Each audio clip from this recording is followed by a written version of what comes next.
প্রতিমা, এই কিছু খেতে দাও না, খুব খিদে লেগেছে। এই যে এইভাবে আর কতদিন চলবে শুনি? দেখেছো পাশে বাড়ি রিতাদের বাড়ি গাড়ি সবকিছু আছে, আর তুমি এই সামান্য ঘরটুকু নিয়ে পড়ে আছো। প্রতিমা, ভগবান যাকে যা দিয়েছে সে তাই নিয়ে খুশি আছে। তোমার যা আছে তুমি সেটা নিয়ে খুশি থাকো না, পরের জিনিসে লোভ করে কোনো লাভ আছে? আমার যে কি আছে তা আমি দেখতেই পাচ্ছি, একটা ভাঙা ঘর আর একটা বেকার বর। একদম তুমি ঠিক কথাই বলেছো। আরে মন্টুদা, আসো আসো, বসো। আরে শোন বাদল, এইভাবে আর কতদিন চলবে? নিজেকে একটু পরিবর্তন কর। আর বলো না মন্টুদা, ওকে বলে বলে হয় না, ও সারা জীবন গরিবই থাকবে। প্রতিমা, সৎ পথে থেকে গরিব থাকাটা অনেক ভালো।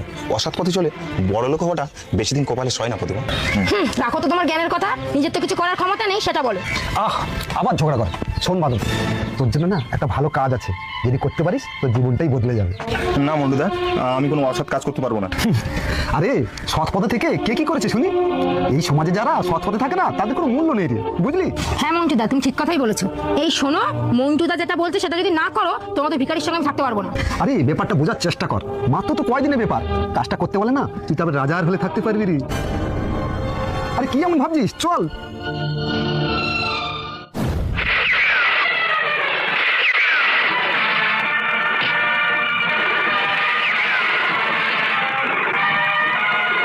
প্রতিমা, প্রতিমা, কি হয়েছে? কি তুমি এত হাঁপাচ্ছ কেন? এই শোনো, আমাকে পুলিশ তাড়া করেছে। এর মধ্যে অনেক সোনা আর টাকা আছে, তুমি এটা রাখো। হ্যাঁ, টাকা? সোনা?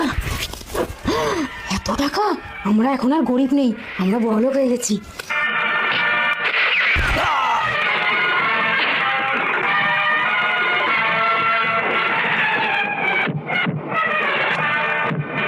হ্যালো স্যার, মালটা ব্যাংক ডাকাতি করে পালিয়ে যাওয়ার চেষ্টা করেছিল, আমি ওকে এনকাউন্টার করে দিয়েছি। বাদল, কি হয়েছে তোমার? ওঠো, কথা বলো বাদল, ওঠো, কথা বলো বাদল। ও আর কথা বলবে না, ওকে সারা জীবনের মতো আমি ঘুম পাড়িয়ে দিয়েছি। বাদল, এটা আমি চাইনি বাদল, তুমি ওঠো। অনেক হয়েছে, চলো এবার তোমাকে বাকি জীবনটা জেলে কাটাতে হবে।